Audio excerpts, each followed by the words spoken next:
so lame. Ew, it's so unattractive. And sometimes friends are just silly with each other. That's not normal behavior. Ugh, both desperate energy. Okay, girl, we get it. We get it. No. I actually want to puke. I'm embarrassed. This is not a real friend. That's crazy behavior to me. Goodbye to you. Hello everyone, and welcome back to my YouTube channel. After a thorough trial and error, I will be telling you guys the 32 types of friends to drop, to avoid at all costs. They're doing nothing but holding you back and ruining your life. Imagine. You guys know I like to exaggerate sometimes. Anyways, you're in your 20s. It's time you've learned that it's better to have one friend than a bunch of shitty friends. Or even no friends than any bad friends at all. Honestly, it's not even about being in your 20s. Like, I give the same advice to my 14-year-old sister who's in high school. Because I know also in high school, it's like a little bit different where you're like forced to be around the same people every day. Anyways, let's get into it. Number one, the note taker. Like the one who's always mentally tracking, I did this for you, so you need to do this for me. Ugh, this is not a real friend. This means that their actions and things that they do, it's not genuine. They're not doing it because they love you. They're not doing it because they value or value their friendship. They're doing things because they're expecting something in return. Number two, the friend who doesn't respect your boundaries. Goodbye to you. This is just selfish, draining people. They really don't care about your feelings. Like, I know a lot of the times when it's a close friend, we want to excuse their behaviors, but I said this in one of my last videos that your boundaries should always be stronger than your empathy. Like, some people don't know what the hell no means, and that's not cool. Like, it's so not cool to peer pressure your friends, unless it's a good kind of peer pressure, like put your seatbelt on, or like don't drink and drive, or like don't get in this like random man's car, you know? Yeah. Number three, the possessive friend. Like the friend who always wants to be with you, and not in the cute bestie way, in the way where they're trying to isolate you from all your other friends, from maybe your like boyfriend or girlfriend, from your family. Like, I literally had this one friend, she would try to guilt me so hard because I wanted to spend time with my sister. She'd be like, why are you leaving? We've only been together for a few hours. Like, you see your sister all the time. Like, that's crazy behavior to me. That's so not normal. And it makes you question, like, the intentions of the friendship, you know? Like, where is this coming from? I don't know how to explain it, but it's just like a gut feeling you get, you know? Number three, stingy or greedy people. Now here, I'm not talking about money or spending money. No, everyone has their own financial situation. Everyone has like different levels of like responsibility, frugality, whatever. The thing that I'm trying to describe, we have a word for this in Arabic. It's called bakhil. Bakhil is like someone who's not generous. Like, they don't know how to share. Why I think you should like watch out for this is because it's really a personality thing that reflects in all other aspects of the relationship. You're not going to be generous with your time, with your emotions, with your friendship. You know, they want to take as much as they can from you, and they don't want to give unless they think they're going to get something in return. You know, this is not a real friend. Number five, boy crazy girls. Ugh, this is like not a real girly. I don't mean talking about boys. That's not the case. All girls talk about boys the same way all boys talk about girls, and it's a very normal part of life and relationships. But what I mean here is girls who like make their whole entire life about male attention and validation. It's the only thing they can talk about, and it consumes their every thought. It affects like everything in the friendship, like where they want to go, what they want to do, who they want to hang out with. Like, let's say we're out and about and they're not having fun because like no guy has asked for their number that night. Like, that's so lame. Like, we're literally out to have fun, girl. Typically these people who like base their self-worth on like the attention men will give them, like they have a very bad image of themselves. And I think it's like, on one hand, for you personally, it's like unhealthy to be around like that kind of mindset a lot, especially when it doesn't align with like your values and how you see yourself, or how like you base your own self-worth. But second, I feel like the desperate energy, it's almost dangerous. Like, if we're in a scary situation where it's me and a man, like, you would choose the man, like you would ditch me for the guy, you know? Like, I just don't trust this type of girl.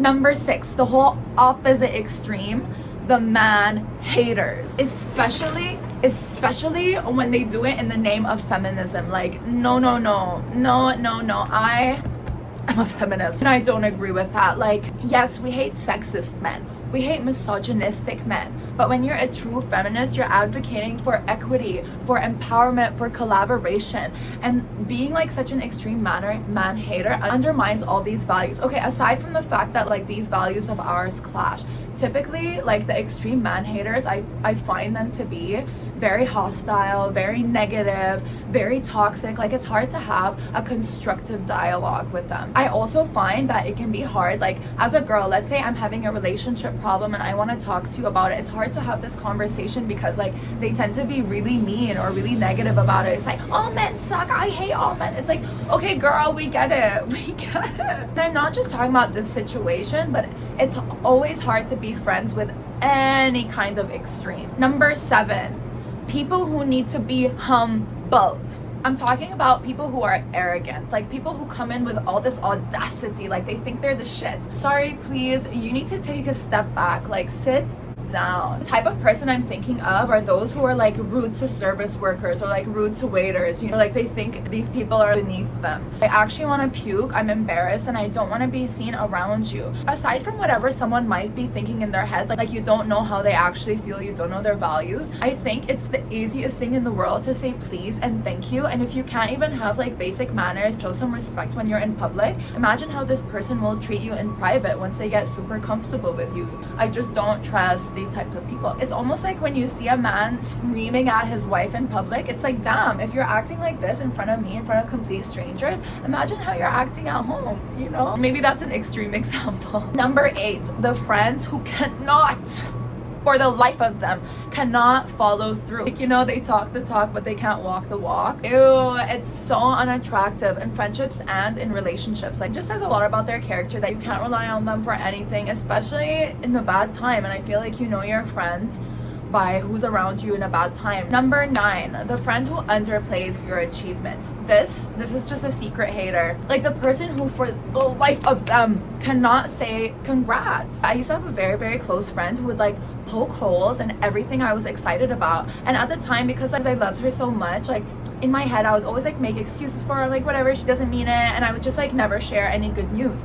But that's not normal behavior. Like you shouldn't be excusing that kind of behavior. This type of friend is just a secret hater. Like they're always secretly competing with you because why are you trying to bring me down, girl? Like that's so weird. Real friends celebrate each other even if they don't like understand why you're so excited, even if they don't care about this thing as much as you care about it. Like if my friend is happy, why wouldn't I be happy for them?